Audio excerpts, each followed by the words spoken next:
मकर संक्रांत निसर्ग, संस्कृती आणि नवचैतन्याचा उत्सव. भारतीय सण उत्सव हे केवळ धार्मिक विधी नसून ते निसर्गाशी जोडलेले एक जीवन पद्धती दर्शवतात. ऋतूंचा बदल, सूर्यचंद्राची गती, शेतीचे चक्र आणि मानवी जीवनातील आनंद दुःख यांचा सुंदर समन्वय भारतीय सणांमध्ये दिसून येतो.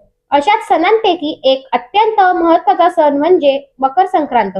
हा सण संपूर्ण भारतात वेगवेगळ्या नावांनी आणि वेगवेगळ्या पद्धतींनी साजरा केला जातो. मात्र त्यामागील भावार्थ एकच असतो: नवीन सुरुवात, सकारात्मकता आणि निसर्गाबद्दल कृतज्ञता.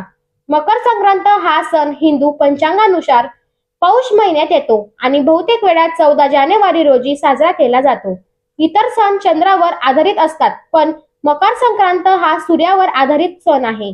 म्हणूनच हा सण दरवर्षी जवळजवळ त्याच तारखेला येतो. या दिवशी सूर्यदेव धनु राशीतून मकर राशीत प्रवेश करतो, म्हणून याला मकर संक्रांती असे म्हणतात. हिंदू धर्मशास्त्रात सूर्यदेवाला विशेष महत्त्व आहे. सूर्य हा जीवनाचा स्रोत मानला जातो. प्रकाश, उष्णता, ऊर्जा आणि जीवन देणारा सूर्य जेव्हा उत्तरणाऱ्यांना सुरुवात करतो तेव्हा तो काळ शुभ मानला जातो. मकर संक्रांतीपासून सूर्याचे उत्तरायण सुरू होते आणि दिवस मोठे होऊ लागतात. अंधार कमी होऊन प्रकाश वाढतो. ही केवळ भौतिक नव्हे तर आध्यात्मिक प्रतिकात्मकताही आहे. या दिवशी गंगा, यमुना, गोदावरी यासारख्या पवित्र नद्यांमध्ये स्नान केल्यास पापांचा नाश होतो असे मानले जाते. अनेक ठिकाणी यात्राही यांचे आयोजन केले जाते. प्रयागराज येथील कुंभमेळा मकर संक्रांतीच्या दिवशी सुरू होतो. हे या सणाचे महत्त्व अधोरेखित करते. मकर संक्रांत हा शेतकऱ्यांसाठी विशेष आनंदाचा सण आहे. रब्बी पिकांची कापणी जवळ आलेली असते. आपल्या कष्टाचे फळ मिळणार यांच्या आनंदात शेतकरी हा सण साजरा करतो. निसर्गाने दिलेल्या धान्याबद्दल, सूर्यप्रकाशाबद्दल आणि पावसाबद्दल कृतज्ञता व्यक्त करण्याचा हा दिवस आहे. महाराष्ट्रात मकर संक्रांतीला तिळगुळ वाटण्याची परंपरा आहे. तिळगुळ घ्या, गोड गोड बोला हा संदेश फार अर्थपूर्ण आहे. तीळ शरीराला उष्णता देतात तर गुळ ऊर्जा देतो. हिवाळ्यात आरोग्यासाठी हे अत्यंत उपयुक्त आहे. त्याहूनही महत्त्वाचे म्हणजे नात्यांमध्ये गोडवा जपण्याचा हा सुंदर संदेश आहे.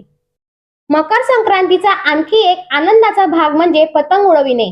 आकाशात रंगीबिरंगी पतंग पाहताना हा उत्सवाचा सण उत्साही अनुभव असतो. गुजरात, राजस्थान, महाराष्ट्र आणि उत्तर भागात पतंगोत्सव मोठ्या उत्साहात साजरा केला जातो.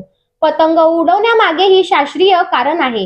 हिवाळ्यानंतर उन्हात राहिल्याने शरीराला व्हिटॅमिन डी मिळते, त्यामुळे रोगप्रतिकार शक्ती वाढते. तसेच पतंग उडवताना कुटुंबीय व मित्रमंडळी एकत्र येतात, संवाद वाढतो, सामाजिक नातेबंध अधिक दृढ होतात.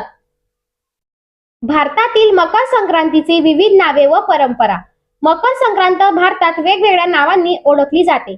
महाराष्ट्र मकर संक्रांत, गुजरात उत्तरायण, पंजाब लोहडी, तामिळनाडू पोंगल, आंध्र प्रदेश तेलंगणा संक्रांती, आसाम बोगाली बिहू, कर्नाटक सुक्की.